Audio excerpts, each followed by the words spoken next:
Bismillahirrahmanirrahim. Elhamdülillah ve salatu ve selamu ala Resulillah amma ba'd.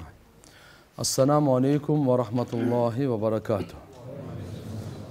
Urmatlı mekendeşler, qadırlı musulman bir tuğandar, barыңыздарга жараткан Алла Тааланын тынчтыгы, саламы, мерими райымы жана берекеси болсун.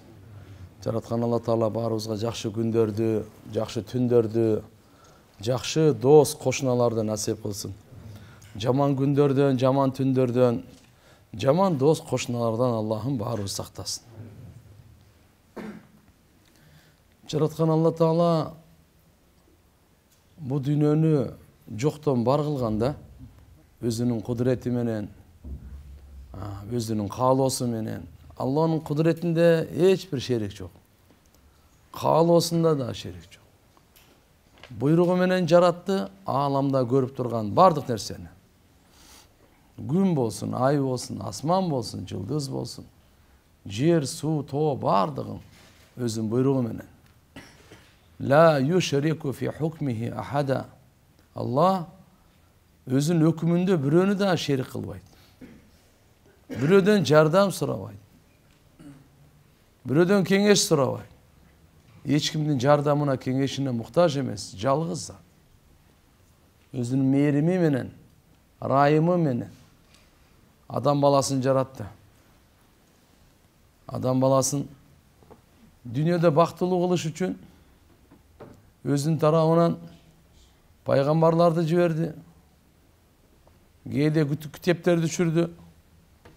İnsan бактылуу болсун деп.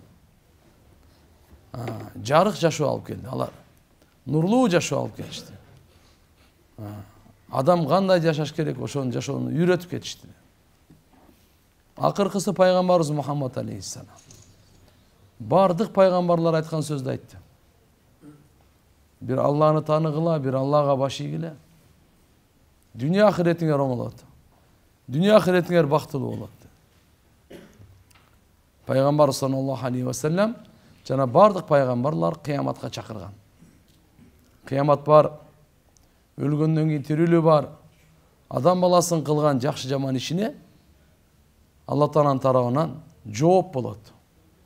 Акысы берилет. Жакшылыкка жакшы, жамандыкка жаман. Азыр шам намазда Зилзила сүрөсүн окуду имам сап.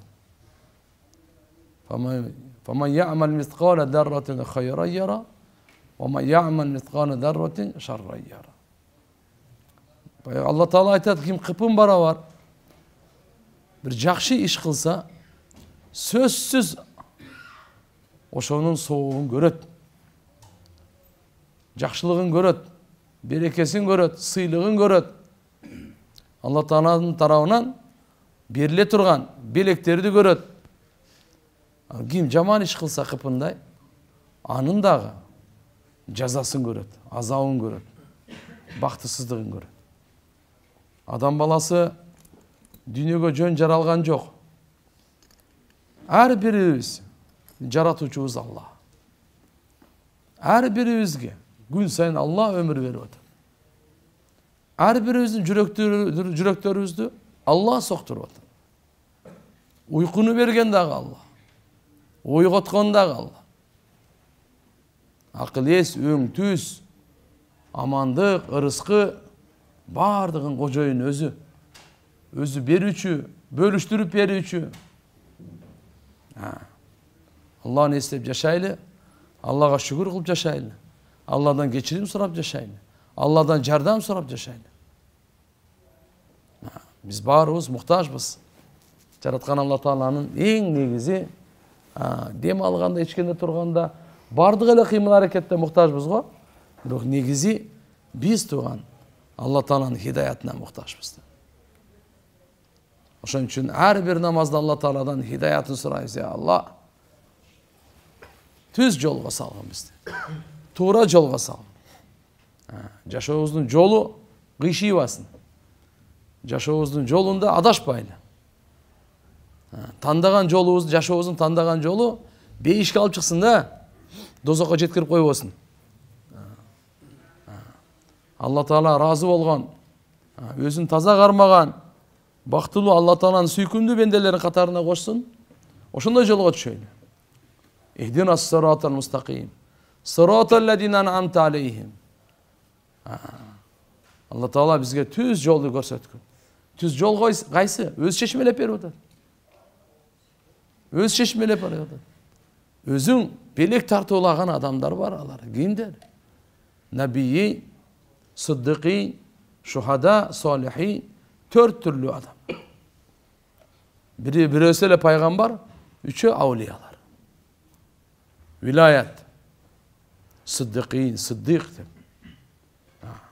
Ушуларды ушул жолунда жүргөнгө бизге жардам бер. Гойрул магдуб, ачуун келбеген, валаддаллин, адашпаган. Ачуусу түшкөн жөөттөргө, адашкан христиандарга алардын жолуна сала көрбө бизди. Эмне үчүн ачуусу түштү жөөттөргө? Билип туруп амал кылбай койду. Христиандарга эмне үчүн ачуусу, христиандар эмне үчүн адашты? Илим албады. Жөөттөр илим алды, амал кылбады. Амал кылбады. Ошон үчүн сиздерге, биздерге Алла Таалам ушул Фатиха сүрөсүндө 2 нерсеге ишарат берип, 2 нерсеге багыт берип атат. Илим алгыла, амал кылгыла. Илим албасаңар, христиандардай болуп каласыңар. Илим алгандан кийин амал кылбасаңар, жөөттөрдөй болуп каласыңар. Илим албасаңар, адашасыңар. Илим алгандан кийин амал кылбасаңар, Алланын наалаты, Алла Тааланын азабы жайы силерге. Аллахым барыбызды сактасын. Надандыктан. Ошон үчүн биринчи Алланы тааный турган, Алла субханаху ва таалага жакындай турган илим алайлы. Алладан узак кыла турган, ахиретти буза турган илимден сактаныш керек. Сыйкыр илими деле илим да. Илимдин түрлөрү бар. Бузукулуктун илимдери бар, шайтандын илимдери да. Сүткорлуктун илими, зынанын илими, түрү-түрү менен. Сыйкырлыктын илими, адамды уруштура турган илим. Адамды уруштура турган, бардыгы шайтандын илими. Эки мамлекетти кагыштыра турган, согуштура турган, кан төгө турган шайтандын илими. Бунун каршысында пайгамбарлык илим бар. Алланы тааный турган, өзгөгө пайда жеткире турган, өзү да пайда ала турган, адамдардын башын бириктире турган, арам нерседен сактана турган. Алла Таала баарыбызга тоофик берсин. Өткөнкү сабакта кичине бир уландысы бар эле. Бакара сүрөсүнүн акыркы 2 аятында жараткан Алла Тааладан жардам сурап, «Ваъфу анна, вагфир лана, вархамна, анта маулана, фансурна алал кавмил кафирин». Я Алла, афет. Афет дегени кандай? Күнөөлөрүбүздү көз жумуп койду. Айыптарыбызды жашырып эле койду. Вагфир лана. Күнөөлөрүбүздү кечиргин, кемчиликтерибизди кечиргин. Вархамна, өз ырайымыңа бөлөгүн. Анта маулана. Сен биздин, я Алла, маула. Дос, жакын деген мааниде келет. Камкор. Алла субханаху ва таала биздин ишибиздин баары биздин камкорубуз. Колдоочу деп келет маани. Алла, сен биздин колдоочубузсуң. Анта маулана. Фансурна алал кавмил кафирин. Капыр коомго каршы бизге жардам бер. Жардам таштабай деп. Бул жардам, караңыз, Алла Тааладан кечирим сурагандан кийин келип атат. Кечирген, эми жардам бер.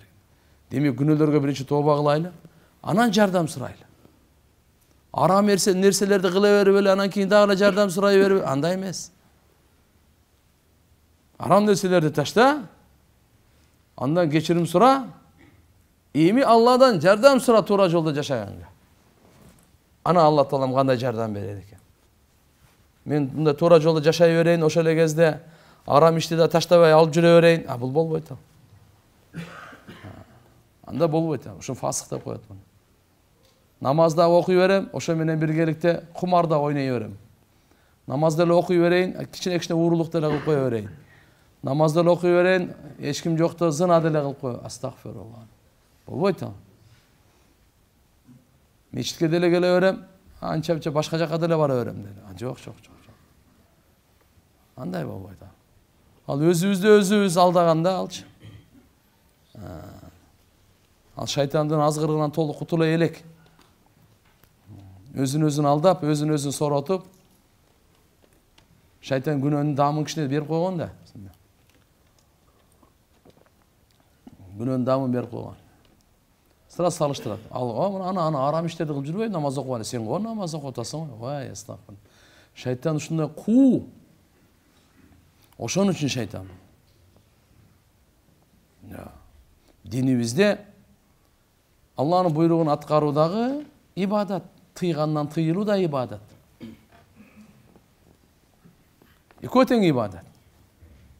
Алла Тааладан кечирим сурайлы, андан кийин Алладан жардам сурайлы.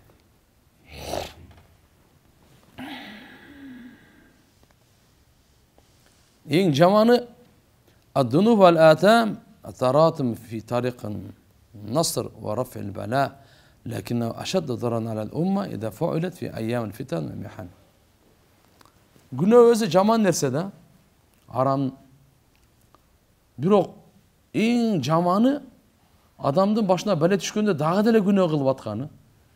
Фитнанын күндөрү, сыноонун күндөрү, дагы эле күнөөнү таштабай, тооба кылып, ушу башыма ушундай кайгы келди деп, жаман иштерди таштап, жакшыга келгендин ордуна ошону уланткан андан чоң күнөө экен да. Жер титиреди. Канча адамдын каны кетти. Көчкү болду. Сел келди. Канча деген зыян болду.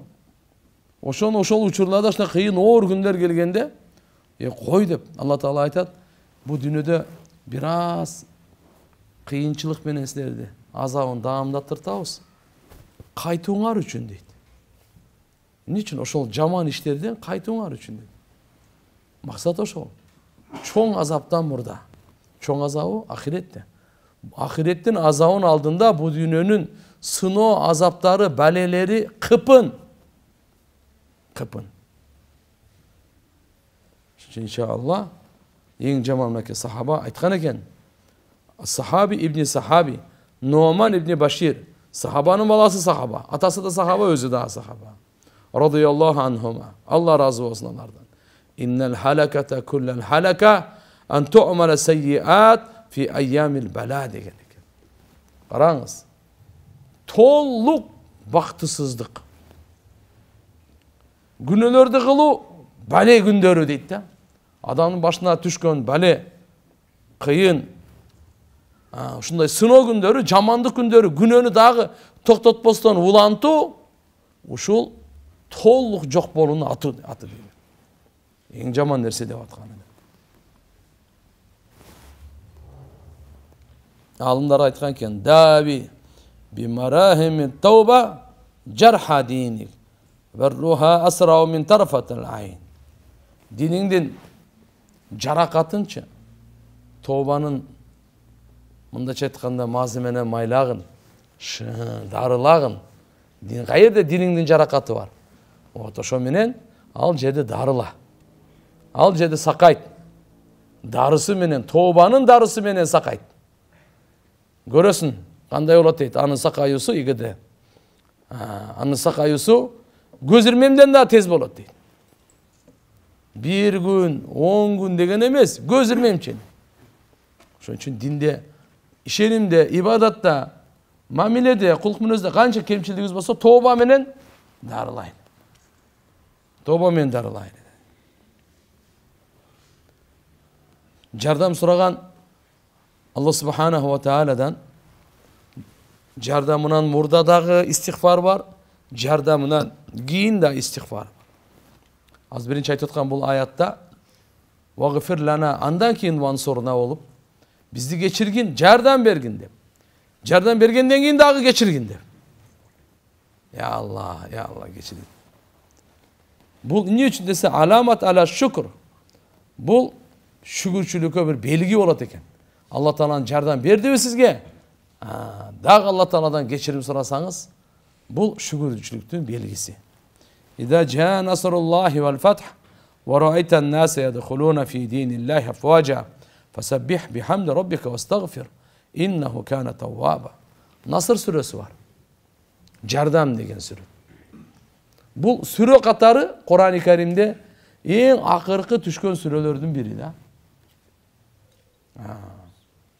Bu acılık uçurunda Mina örönünde düşkön. Кейбір rivayetlerde karaganda Kurban ayt günüdü. Allah Taala aytып атат. Peygamber sallallahu aleyhi ve sellem 23 yıl dinde jetkirdi. Medine'den sahabalar da acılık alıp geldi. Mekke'den Arafat'a 450 kilometrenin çekireğin. Arafat günü 9. Zilhicce'de turuştu. Geçinle Muzdalifa'da jatıp, ertesi gün ana Mina'ga düşüştü.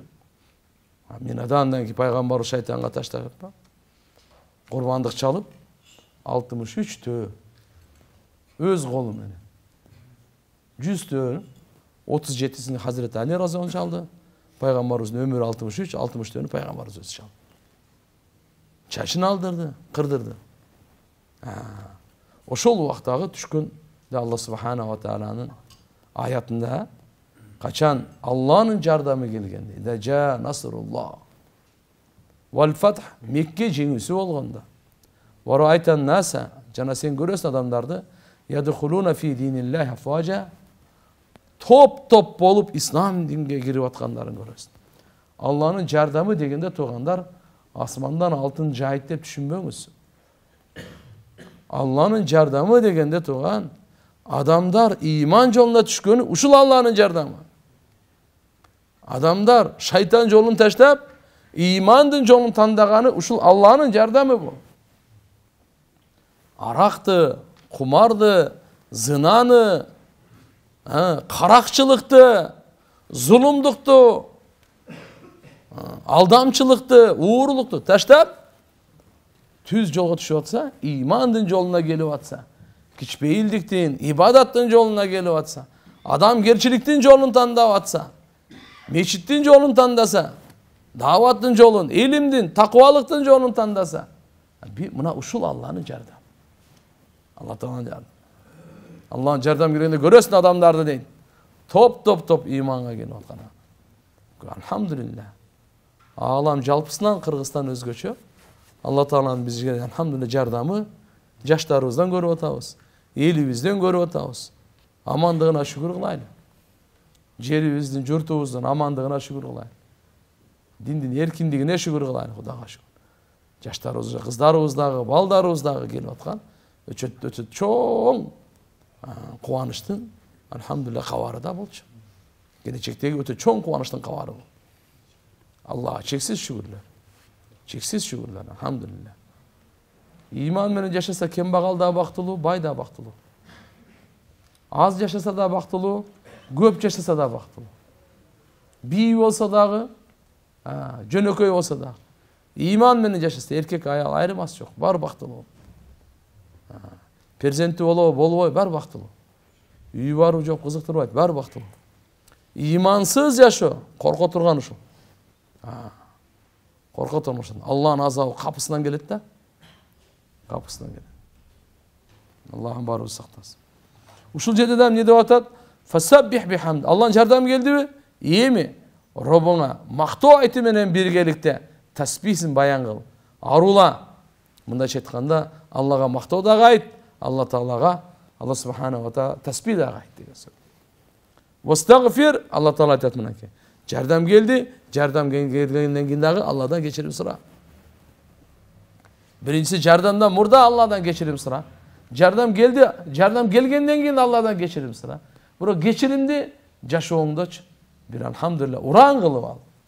Ya Allah meni geçir. Luqman Hakim aytatlar balasına, balam sen Allahumma gfirli, ya Allah meni geçir деген sözdü tiline adat kılıp al. Allah Teala'nın geçirimdi üstünden ulu bakıt yok. Dünyada egerde günөөңүздү Allah Teala geçirse bundan ötkön bakıt yok sizge. 100 tonna алтындан, мені қанша деген байлықтан Аллахның кешірісі ушу жакшысы.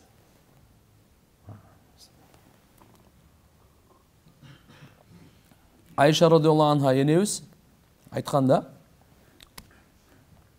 ушул аят түшкөндөн кийин Пайгамбар саллаллаху алейхи ва салламдын зикри Субханака Аллахумма Раббана ва бихамдик Аллахумма гфирли.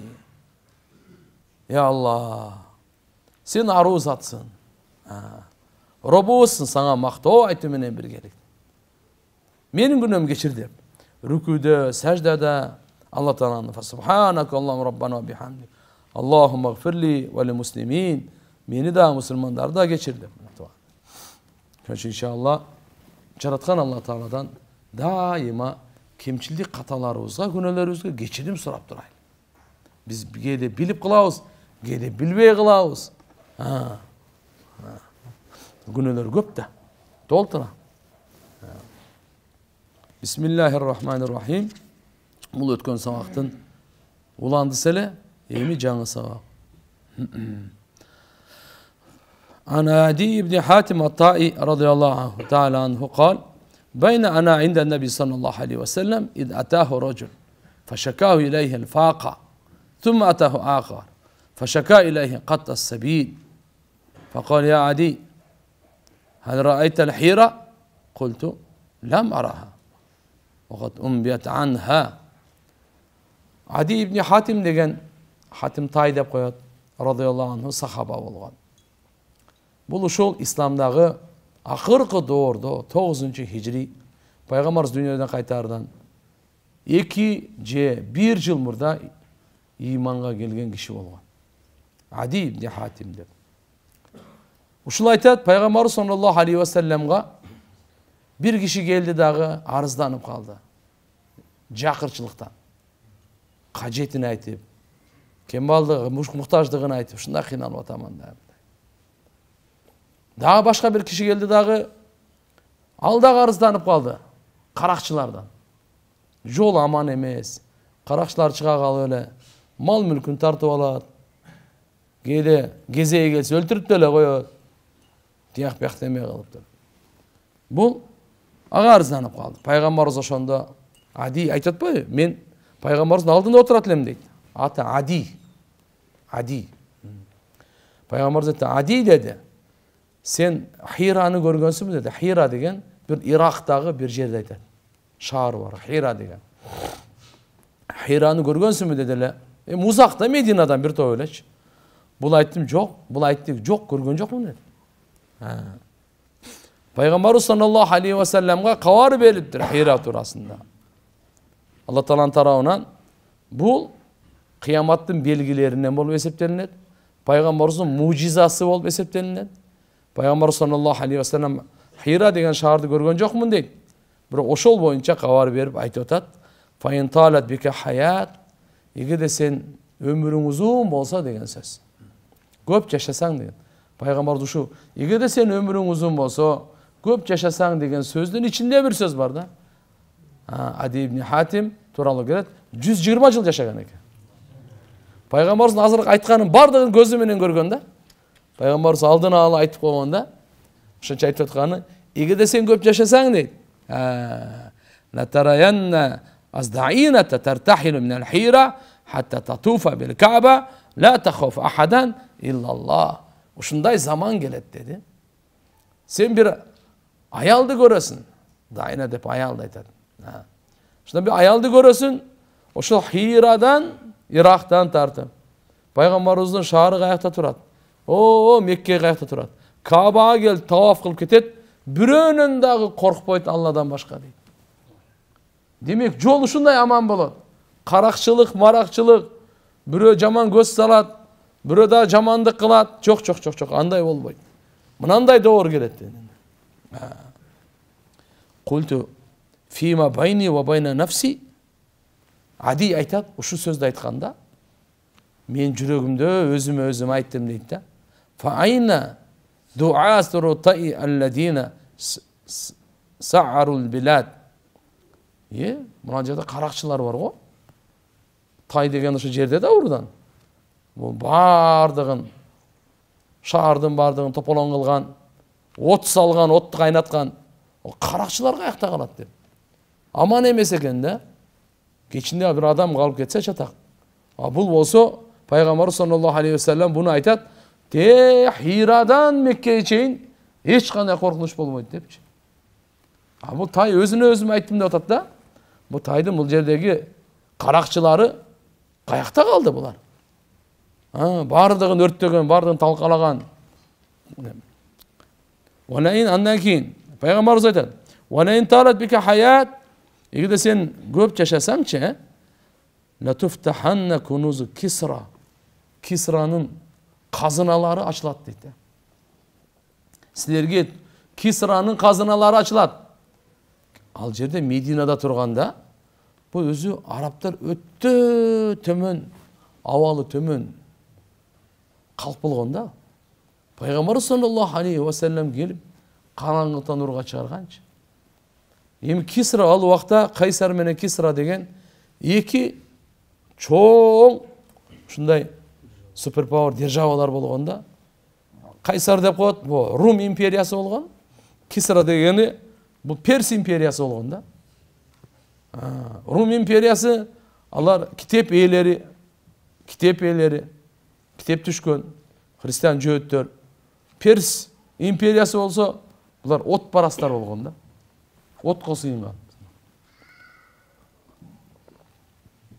Эми аларга алар каякта турсун, казыналар каякта турсун, алар жакындап болбойт эле да. Ушундай чоң империя. Ошолордун казыналары силердин колуңарга тиет деп атат да пайгамбарыбыз. Сен көп жашасаң эгерде, сен өмүрүң узун болсо, ошону көрөсүң деди. Ошону көрөсүң деди. Айтты. Айттым дейт. Ади айтып атат. Культу Кисра бин Хурмуз. Хурмуздун баласы Кисра, ошонун державасы, ошонун кендери, ошолордун казыналары биздин колубузга тийбейт. Пайгамбар айтты. Ооба деди, Кисра бин Хурмуз деди. Андан кийин дагы бир кошумча айтты пайгамбарыбыз. "Ва ин талат бика хаятун ла тараянна раджул". Эгерде сен көп жашасаң, узун өмүр болсо саңа, сен көрөсүң бир кишини юхруж мин каффихи мин захаб ау фидда ятлубу ма яқбалуху минху фала яджид ахад яқбалуху минху. Ушундай доор келет, бир кишини көрөсүң, колуна алтын күмүш толтуруп чыгат дагы. Ушу бирөөгө берейин десе, ала турган киши жок болот экен да. Ушундай доорду көрөсүң деди пайгамбарыбыз.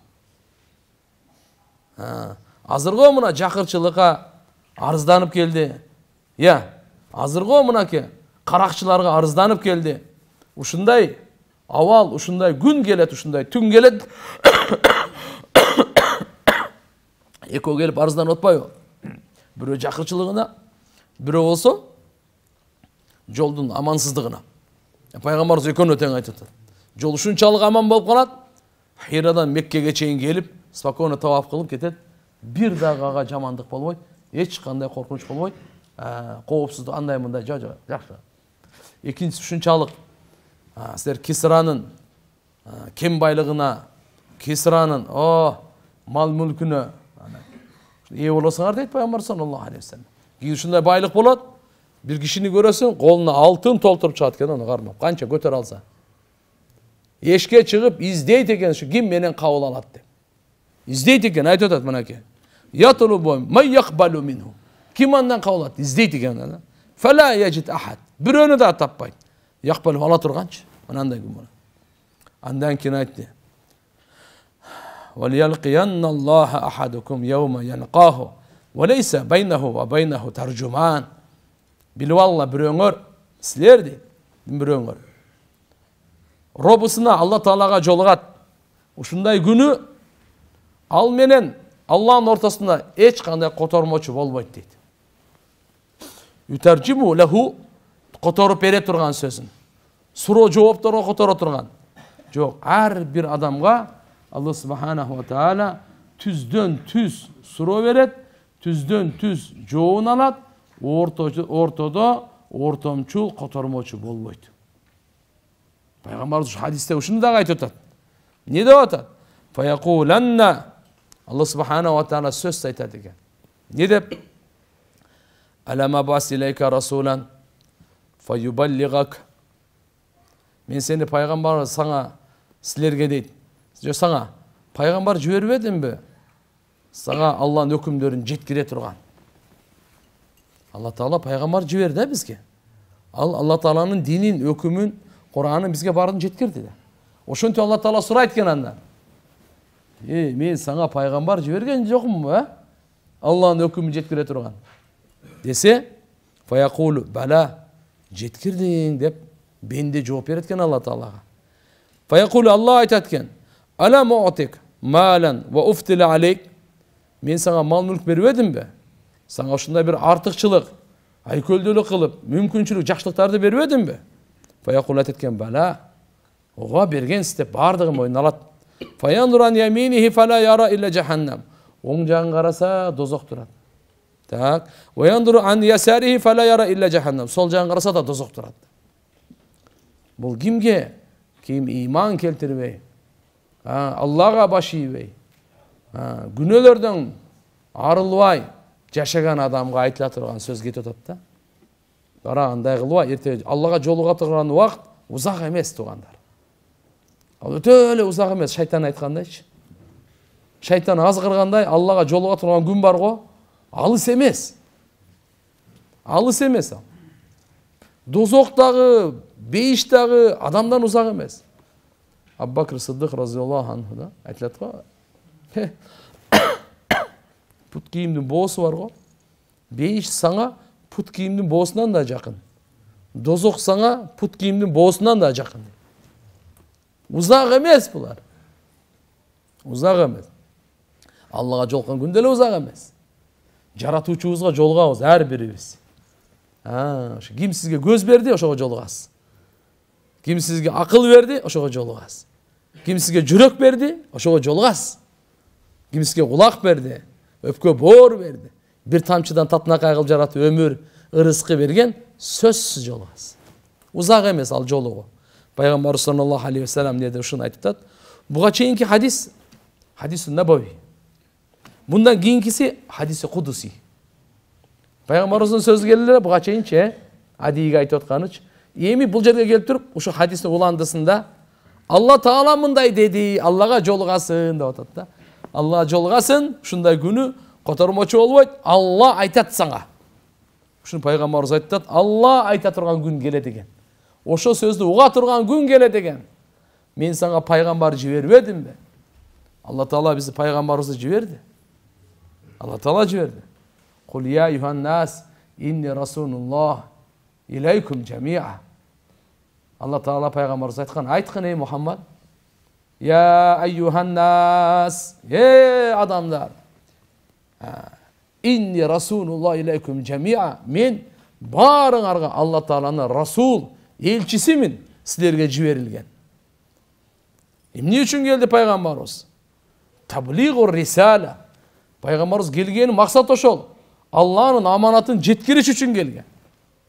Бизге кабар бериш үчүн келген. Бизге түшүрүлгөн нерсени ачык айкын баяндаш үчүн келген. Бизге Аллахым Кур'ан, китеп берип атат. Кыямат күнгө чейин келе турган адамдар адашпасын деп.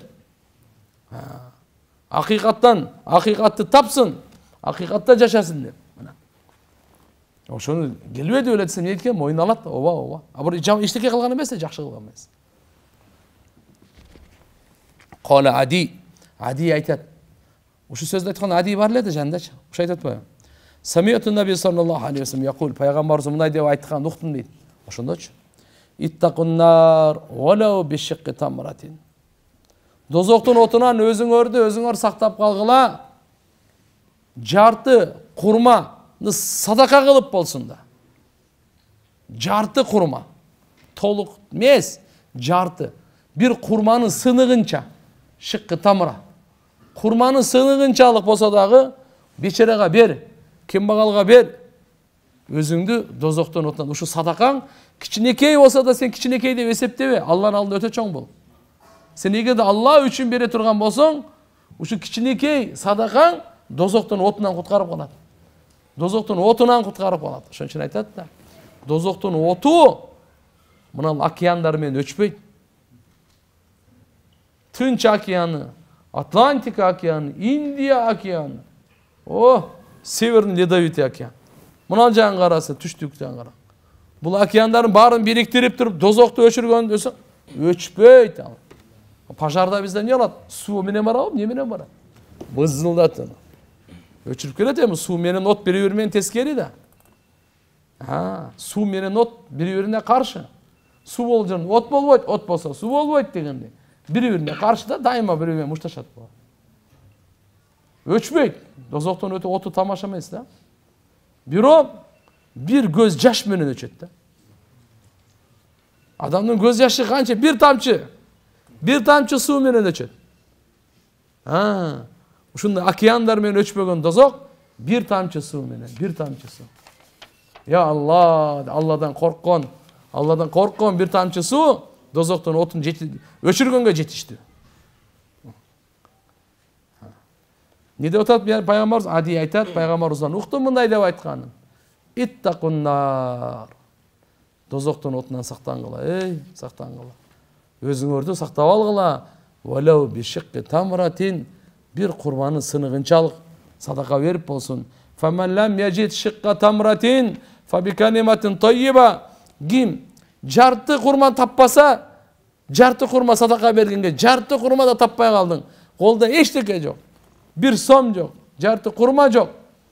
Эми эмне кылабыз анда? Абал ушундай болуп калды. Фабикалиматин тайyiba, анда жакшы сөз менен дейт. Жакшы сөз садака. Калиматин тайyiba садака. Пайгамбарыбыз айткан. Жакшы сөз дагы садака берген болосуң, ошо садака менен дозоктун отунан куткарып ал өзүңдү деп атат да. Кала Ади. Ади айтат эми. Ади бая качан эле пайгамбарыбыздын алдында отурганда эки киши келди эле. Башында хадисте ушундай болбодубу? Эки киши келди эле. Бирөө жакырчылыктан, кембагалдыктан, арыздан деле, экинчиси жолдун амандыгынан, каракчылыктардан арыздан деле. Пайгамбарыбыз экөөнө тең мындайча айтканда көңүлүн көтөрүп айтып атат. Мына насааттардын баарын айткандан кийин Ади айтат, "Фамин пайгамбарыбыз өтүп кетти дүйнөдө. Андан кийин жашады бол. Фараайту здаина тартахил минал хира хатта татуфа бил Каба ла тахафу иллаллах." Мен ошо аялды көрдүм дейт. Ошо келин көрдүм дейт. Хира деген жерден келиптир. О, Меккеге чейин. Жол аман ошон үчүн келди да. Эч кандай каракчы жок, эч кандай бузукулук жок. Эч кандай бирөөгө жаман ниети менен көз таштоо жок. Келип Кабага таваф кылып кетти. Алладан башка эч кимден коркпогон абалда дейт.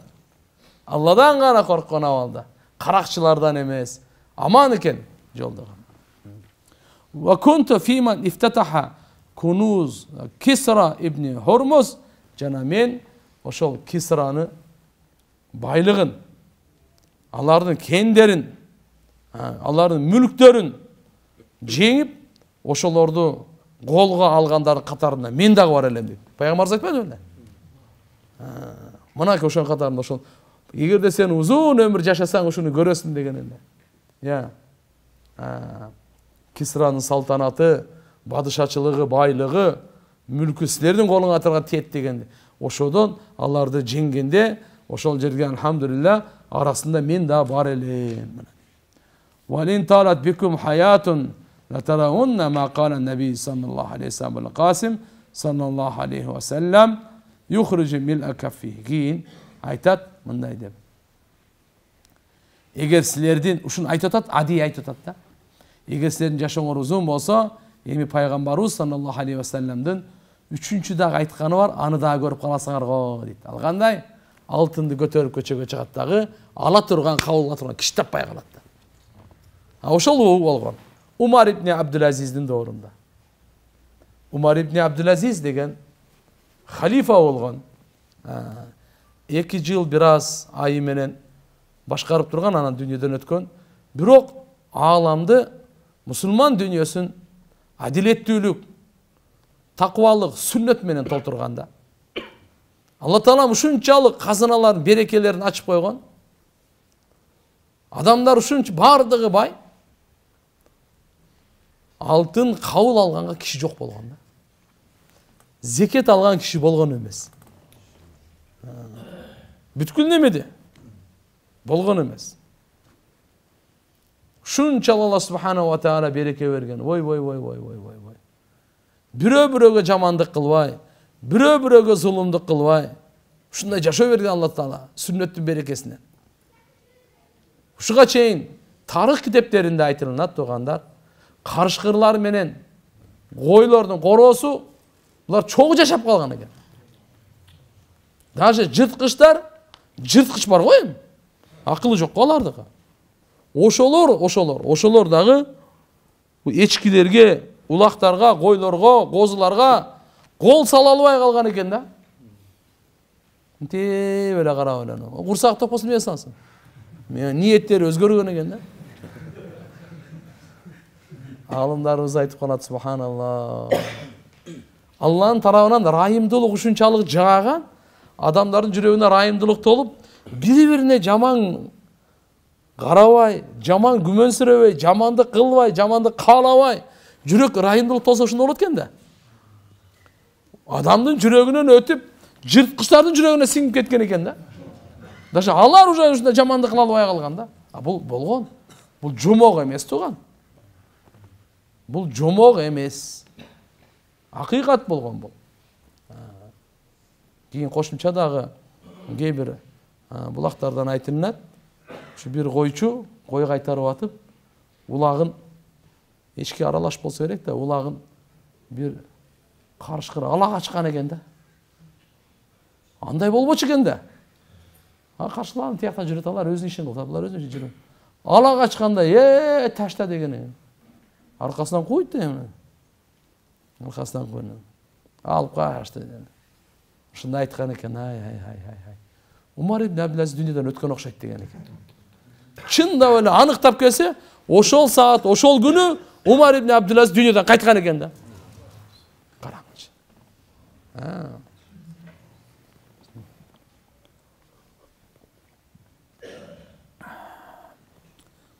Бул алам мин а'ламин нубува, пайгамбарчылыктын улуу белгилеринен, кыяматка жакын ушундай белгилерине мынакей 9-10 хижриде исламды кабыл алган пайгамбарыбыздын кошкабарларын көрүңүз.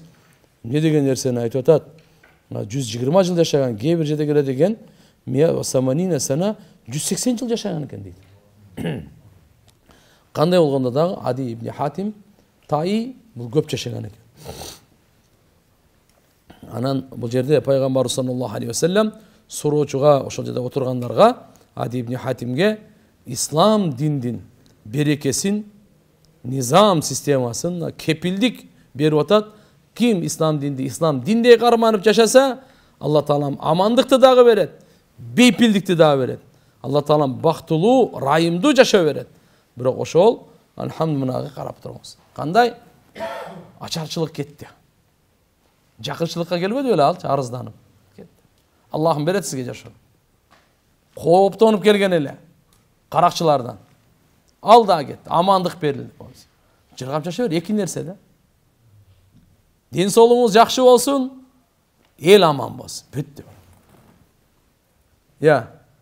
Бизге небас көрөптөр деле кереги жок, эки нерсе эле керек. Бизде мынандай экен, тигиндей экен. Жок. Бизге эки нерсе керек. Элибиздин курсагы ток болсун, жакырчылык кетсин. Ток болсун курсагы. Жакырчылык кетсин, ден соолугу жакшы болсун деген. Экинчиси, мамлекетибиз аман болсун. Амандык берсин Алла таала мамлекет.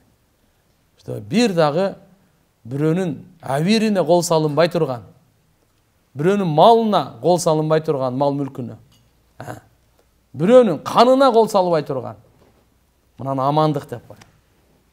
Алхамдулилlah. Эшигин ачкан бойдон кетти, уурулук жок. Бизде Тордойдо же Сош базарында бир нерсе жоготуп жүрдү, келди, бир жумадан кийин алып кетти, жоголгон жок. Алган киши жок. Уурдаган киши жок. Мындан башка берекелүү кандай жашоо керек? Эгерде Кудай сактасын, ушунча байлык берип, түндө суктай албай, коркуп, качан чаап кетет, качан атып кетет, качан кордоп кетет, качан өлтүрүп кетет, Качан күйгүзүп кетет. Адам көрө албаганда жаман нерселер болот да. Аллахым сактасын да. Адам оңолсо периштелерден жогору. Адам бузулса айвандан төмөн. Ошон үчүн кээ бир адамды айван десең капа болот. Капа болбой эле коюш керек. Чын да. Айван кылбаган ишти кылып атпайбы? Айван кылбаган ишти кылып атат. Айвандарда да эркек бар, ургачы бар. Эркек чогуу жүргөндөрүн көргөн эмес болсоңор керек. Айгырлардын өзү бейлер менен чогуу жүрөт. Букалар усуйлары менен чогуу жүрөт. Кочкорлор өзүнүн койлору менен чогуу жүрөт. Короз өзүнүн тоокторун эчтип алып, ал өзүнчө жүрөт. Баары эле түшүнүп атса керек, мен кептим кайкалып кеттим. Андай болбойт да. Алар го айван акылы жок нерселер. Бизге инсан акыл берип, пайгамбарды түшүрүп, астагфирулла. Каяка кетебиз биз? Каяка кетебиз биз? Ушул арам ойлор каяктан келип атат? Кайсы эшиктен кирип атат? Кайсы текчеден кирип атат? Мындай жок эле го биз. Каяктан келип атат? Карагыла, эгерде жарыктыктын мээнети болбосо, караңгылык өзүнөн өзү кирет. Жарыктыктын мээнети боло турган болсо, караңгылык өзүнөн өзү кетет. Кур'ан бул жарыктык. Нур. Пайгамбарыбыздын алып келген шариаты, пайгамбарыбыз өзү нур болуп, нурлантырып ааламды ушундай келген. Руханияты кандай? Ла илаха иллаллах. Пайгамбар саллаллаху алейхи ва салламдын алып келген дини, алып келген жашоонун жолу нурлуу жашоо. Нурлуу жашоо турган.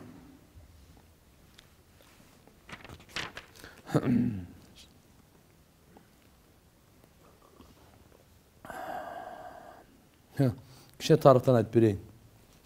Бунун мааниси бул ади таң калып, өзүнөн өзү айтып атпайбы? Бул тайдын каракчылары каякта калды? Пайгамбарыбызга Хирадан Меккеге чейин амандык болот деп айтып атат депчи. Себеп ошондо ошол турган жерлер, жашаган жерлери бузулукулук менен толтурулган экен да. Аябай жамандык болгон экен. Өзү арабтар айтат, бул үммөттөрдүн эң узагы эле дейт. Ибн Халдун да келет экен. Аннал араб абадул умам ан сиясатил мали. Падышачылык саясатында булар өтө узак эле. Жахилияттын доорунда да, кийин анан исламга киргенде Кана Рустум, бул ошо неменин чоң болгон аты эмне эле азыркы Кисра, Перс империясынын. Идара ал-муслимин яштамиуна лис-сола, намазга топтолуп атканын көргөндө якул айтат экен да, Акала Умар кабиди юаллимул килаб ада. Бул Умар разияллаху анху менин бул боорумду жеди го деди. Иттерге адепти үйрөтүп атат деп астагфирулла. Ушуну арабтар ушуга теңеп айтат эле. Кийин дин келгенден кийин не болду? Дин келгенден кийин кандай болду? Аламдан аңтар койду го.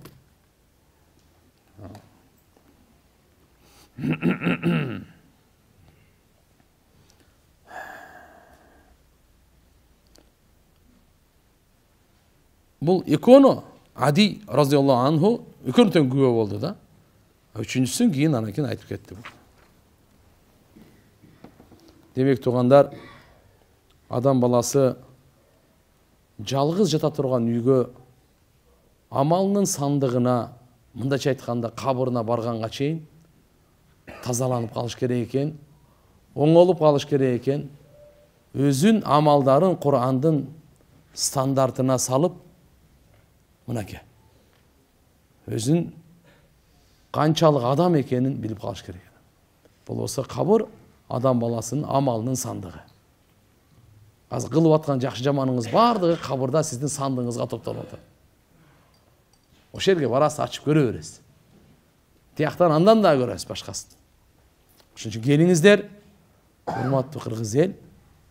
Иншалла ар бирибиз, мейли кайсы тилде сүйлөйлү, кандай гана социалдык абалыбыз болбосун, канча гана жашта болбойлу, ким болбойлу, эркек, аял айырмасы жок. Жакшы иштерди күчөйтөлү, жамандыкты таштайлы, азайтайлы. Бирөөгө арам ойлогонду, арамдык кылган, жамандык кылган таштайлы. Бирөөгө зыян жеткирген таштайлы. Мага анча зыянбас эчтеке эмес, сабыр кылсаңыз сооп аласыз. Бирөөгө зыян кылбаңыз. Бирөөгө жамандык кылбаңыз. Алла Таалам суроо берет. Мына мен сага, мал мүлк бербедимби? Айкөлдөрү кылбадымбы? Ооба дейт. Идан фама амилта фима алимта ва рузикта. Андай болса сен билгениңе, саңа рызкы берилгенге эмне амал кылдың дейт. Шүгүр кылдыңбы, кылган жоксуңбу? Сен билет элең, жакшы эмнени, жаман эмнени, жакшыны билип туруп эмне үчүн кылбадың? Жаман эмнени билип туруп эмне үчүн сактанбадың деген суроо бар экен да. Бул суроо өзүчү адамдын оозун жаба турган суроо да. Ошон үчүн мусулман ойлонуш керек дейт. Эртеге мен мага суроо бергенде мен унчукпай кала турган эмес, жооп бере ала тургандай болуп жашайын деш керек экен. Алла Таала мени суроо бергенде жаратуучум ошо суроосуна жооп бере ала тургандай болуп жашайын. Уялбай жооп бере тургандай. Я Алла, колумдан келген ушуну кылдым, мынандан сактандым, арактан сактандым, уурулуктан сактандым, өзүмдү, жанымды зынага барбай, өзүмдүн абийиримди сактадым. Бирөөнүн мал мүлкүнө кол салган жокмун. Бирөөнүн абийирине ушактап, жала жаап, мен кол салган жокмун, я Алла. Колумдан келген кичпейилдикти тандадым, жөнөкөйлүктү тандадым, намазды таштабадым. Колумдан келген анча-мынча садака да берип турдум. Орозо кылып, Куран, зикир кылып, жооп бере ала турган болайын. Жооп бере ала турганда. Карабайсызбы? Тиги оң жак сол жагын караса тозоктон башка эчтекени көрбөйт. Пайгамбарыбыз ушуга дагы райымдуу да пайгамбарыбыз. Бизди жөн эле эси ооп кала турган таң калып таштап койгон жок. Бизди пайгамбарыбыз бизге сизге жол көрсөтүп кеткен. Биздин жол башчыбыз бар, тууган, биздин жол башчыбыз бар. Үйрөнө турган, аркасынан ээрчий турган, түздөнө турган, окшошо турган жол башчыбыз бар, унутпайлы. Мухаммадур Расулулла. Суроо бербейсизби анан көрөп? Кантип жуунайын? Кантип дарат алайын? Кантип гусул алайын? Кантип намаз окуйын? Кантип үй бүлөнү багайын? Пайгамбарыбыз жооп берет. Үлгү да. Эң чырайлуу үлгү, эң чырайлуу өрнөк. Пайгамбарыбыздын аркасынан. Ошон үчүн мусулман адамга болбоду дегенде мына жарты курма болсо дагы садака кылганды таштаба деди да. Ошон үчүн иншалла баарыбыз колдон келишинче жарты курма, бир жарты нан болсо деле берип койбойсуз. Эчтекеңиз кеткен жок кой. Тигини сынабаңыз, ал сурап атканыч даже сураттырбай бергенге жетпейт. Сураганда уже акыркысы. Бирок эгерде ушунда бергиңиз келбесе, бир нерсени эске алып коюң. Тигини жемелебеңиз, какпаңыз. Ден соолуң жа путук алып жакшы иштебейсизби? Жок. Алла үчүн деп, Алланын атын алып айтып, сизге кол сунса, колдон келсе жардам бериң, колуңуздан келсечи. Келбейби? Аны жемелеп жек көрбөңүз. Аны урушпаңыз. Бербесеңиз бербей эле кой. Бербесеңиз бербей эле кой. Бирок баягындай кылбаңыз. Кебилер үстүнө кичине күлүп коет да. Ошо жаман нерсе. Кудай сактасын. Ошонун ордуна Алла Таала алып барып койбосун да. Демек, аз болсо дагы, кичине болсо дагы, бул Алланын алдында таразада өтө чоң, салмактуу. Алла субханаху ва таала ал жерди карабайт, канча сен бердиң. Сен кайсы ниетте бердиң, ушуну карайт. Алла субханаху. Кээде мындай да. Эреже мындай. Жараткан Алла субханаху ва таала мүлкүңөн канча чыгардың, аны эмес. Аны эмес. Канча чыгардың эмес. Канчасын, канча пайызын. Мисалы, бизде мындай да. Бир миллионер, миллион сому бар. Ошол 100 000 сомду садака берди. 900 000 өзүндө. Бир кишиде өзү 1000 эле сому бар болгон. Бул 100 сомду садака берди. 900 сом өзүндө. Экөө соопта тең дейт. Бул да 10%-ын чыгарды. Бул да 10%-ын чыгарды. Алла бергенден канча чыгардың? Кеп ушундан дейт. Бир чоң газап болуп пайгамбарыбыз сахабаларды киши мал топтогула деп мүлк топтогула деп буйрук бергенде Hazreti Umar бай болгон, Абу Бакыр Сыддык разияллаху анху кембагал болгон. Умар разияллаху анху айтат: "О, бүгүн момент болду, Абу Бакырдан өтө турган, соопту көп ала турган" деп өзүнүн жүрөгүнө кыял келди. Болбосо сахабалар жакшылыкта жарышат эле да булар. Умар разияллаху анху эч жетпейт да, дайыма. Анан эми билет да, Абу Бакыр Сыддык разияллаху анху байлыгы аз, Умар разияллаху анху байлыгы эми бир топ. Пайгамбар саллаллаху алейхи ва саллям экөө тең келди. Алып келишти бар болгон. Экөө тең күттү, экөө тең эмес, Умар разияллаху анху күттү. Канча алып келдиң деген суроону берет депчи. Умар разияллаху анху келди, эпти көп мал алып келди. Пайгамбарыбыз суроону мындай берди: "Канча таштап келдиң?" деди. Не деген суроону берди? Түшүнөсүңөрбү? Канча алып келдиң деген суроо берген жок. Не деди? Канча таштап келдиң деди. Умар разияллаху анху жарымын таштап келдим деди. Байлыгын жарымын таштап келдим деди. Абу Бакыр да сады: "Канча таштап келдиң десе?" Ал айтат: Алланын элчисинин ыраазычылыгын гана таштап келдим. Эчтеке таштабай келип турду. Бар болгонун алып келип турду полночь. Анан Умар айткан экен да, разияллаху анху: "Жетип болбойт экен бул кишиге" деп.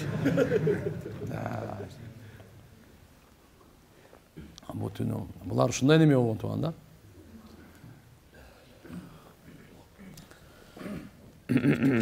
Аллахым барыбыз берешен кылсын, кичине болсо да иншалла.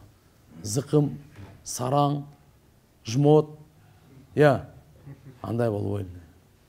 Бахил, жок. Ислам дини андай эмес дин. Сизди бардыгына бере бер деп аткан жери жок. Эски кийимдер турат го, берип кое. Эмне кылсаң кармап отурун. Нан бар киши жарым берип кое эчтеке болот. Бирок азыр деле ушундай болуп кетти, мүмкүн бир 5-10 жылдан кийин бизде деле ала турган киши табылбай калабыз отурмун. Азыр зекет берип тургандар бизде ойлонуп калды. Кимге берели, тияка деп. Жок деп азыр мурда жок аз эле да, азыр жок көбөйүп кетти. Мен силерге айтайын мынакей. Канча адамга биз себепчи болуп, мисалы зекетин берем десе, тияка бер деп жүрөт элек да. Рамазан айда көп болду. Мурдагыдай кичине издеп, сураштырып калдык да азырчы. Мурдагыдай дейм да, азырчы мурда на каждом шагу дегендей, ана мына дегендей берип кете берет. Жок, Кудайга шүгүр, элибиз азыр бай жашап атат. Азыр зекетке карай турган болсоңуз, алтынга салсак, 250 миң сом кимде болсо, ошого зекет фарыз. 250 миң сом. 250 миң сом аз көп адамдар бар бизде. Кандай дедиңер? Турабы мындай чын мындай карап, туган урт чеке-пеке оң жак сол жагыңызга карасаңыз? Тура да. Эгерде кээде бизде күмүш менен да зекет неме болуп келген да. Күмүшкө карай турган болсоң, совсем 70 миңге чыгып кетет. Ойбой. Андай болсо, Кыргызстан 95% зекет бере турган болуп калат да. Кудайга шүгүр. Баары берсин. Так, ошо садака боюнча бир неме айтып берейин мынакей. Өтүп кетип калган турбаймынбы? Пайгамбарыбыз Айша энебизге айтты да, Айша деди: "Истатири минан нар ва би шиқи тамратин. Фа иннаха тасуд минал жаи' масаддаха шаб'a." Айша, дозоктун отунан өзүңдү өзүң сактап кал. Курманын жартысын садака кылып болсун да, анткени бул ошол курсак ачкан кишини канчалык тоссо, кичине болсо дагы жети да, аз болсо да ашказанына келди да. Бир аз болсо да ток болду. Мына кудум ушундай жапкандай сени да жабат дейт. Пайгамбарыбыздын үйүндө болгондо ушундай окуячы. Бухари шарифте келет, Айша энебиз айтат: "Дахалат имрама аха ибнатан." Бир аял келди, тилемчилик кылып, эки баласы бар экен дейт. Тасалун. Фалам тажид инди шайан. Карасам эч нерсе жок менде дейт. Гайра тамратин, бир эле курман бар экен дейт. Айша энебиз айтат. Бир эле курмасы бар экен да. Эчтеке жок экен башка. Нан, пан, шорпо, печенье, банан. Эчтекеси жок. Фаатайтуха ияха. Ошо бир курманым бар эле дейт. Ош бир курманы бердим дейт ушугачы. Өзү жебейчи. Факасамат ха байна ибнатайха. Эки кызын көтөрүп келген. Ошол эне тилемчилик кылган. Ошо курманы экиге бөлдү дагы. Velem ta'kul minha, özü jegen jok deydi. Ene eken da. Jarımın bir balasına verdi. Jarımın bir balasına verdi. Summa qamat ve harajat. Keyin turup ana çıkıp ketdi. Fadalakhana Nabi sallallahu aleyhi ve sellem aleyna. Peygamber andan keyin kirip geldi deydi. Fa akhbartuhu, min peygamberimizga asırkı okuyanın qavarın berdim. Fa qala man ubtuliya min hadihil banat bi şey kunna lahu sitra minan nar. Uşunday kızlar menen kim sınala turgan bolsa, kız balanı bagıp oturup da, jana agaşı çıdap, sabır kılıp ene jegen jok. Uşunday ene dozoktun otundan söz kutulat dedi. Kunna lahu sitra minan nar. Uşu kızlar aga dozoktan parda bolup beret deydi. Dozoktan parda bolup beret deydi. Abu Masud Ansari Badri radıyallahu anh'a rivayet var.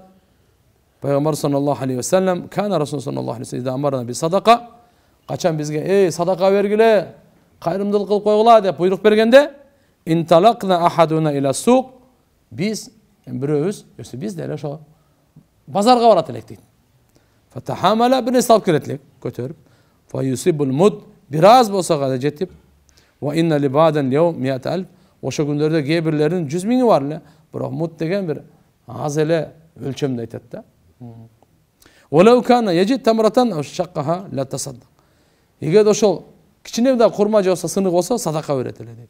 Ve aghna nafsahu an mashaqqati muakhara zahrin lil hamulati bi muddi min ta'min la tasaddaq. Bunday degeni özü nafsesin Peygamber aytadi da, kurbanın jartı kurma olsa da sadaka kılatsa, men işteke jok, biroq bazarga barıp kichine iштеп, oşo jartı kurbanı taap, beçarаны taap bereteli deydi sadaka. Sahabalardı gana. Qanday amal kılat deydi. Aytkan sözüne amal kılat deydi. Aytkan sözüne amal kılat. Uqba ibn Amir radıyallahu anhu'dan marfu hadis gelet. Aytat kulli imri'im fi zilli sadakatihi. Peygamberimiz aytkan, her bir adam özünün sadakası, kayrımdılığının gölökösünde olur kıyamet günü deydi. Kayakta olur ken? Dünyada siz kança kayrımdılık kıldınız mı? Oşonça sizge gölökö olur kıyamet günü. Kıyamet günü gölökösü bizden gölökö emes. Al dedi, hiç kanday gölökö olbaydı. Үйдүн içine girip olayın dep, kondisyoner tamızayın dep, anday bolbaydı yer.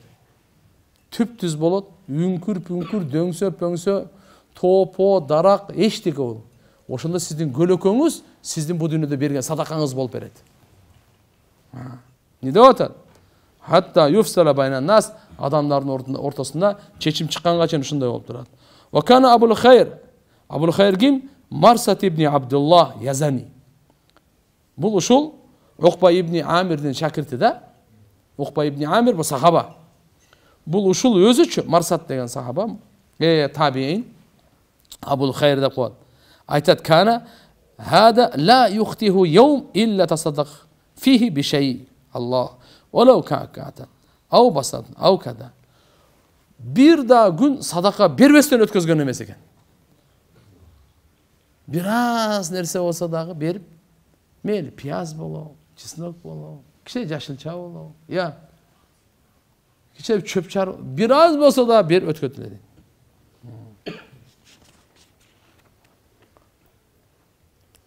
Fi tercümatul İmam Ebu Bakr Ahmad ibn Salman النجاد الحنبلي أنه كان يصوم مدهر. Buluşul النجاد حنبلي rahmetullahi aleyh daima oruza karmap жүрчүгенде ve yuftiru kulla leyletin ala ragif. Gün sen gün batkanda hem oz açat da kişine bir lepyoşka menen oz aççıkende ve yatruku minhu luqmatan oz açkanda oşol kişineki lepyoşkanın bardığın jep koyup aytkende. Şutu sanıp bolgonu bir lepyoşkası var. Kişineki ragif de bunday. Oşondagı bir çekesin kaldırıp koydu ekan. Tak. Fa idza kana lailatul cuma tasaddaqa bi zalika ragif. Cuma günü bolganda oşol kişi sındırıp alıp kalmadı öyle. Sadaka kılatken oşan. Sadaka kılatken. Wa karatik ve luqma allati istafdalaha ana kalganı bolsa özü jeyteledi. Tasaddaq bi ragif filan jadid. Жаңысы мында айтқанда, жаңы алып келген gün сайын жейт да. Ошону өзү сындырып алып калганын өзү алат экен дагы. А жума күнү жаңы келбеди, колго тийип калбады. Gün сайын бирди алат да. Ошону садака кылып берет экен да.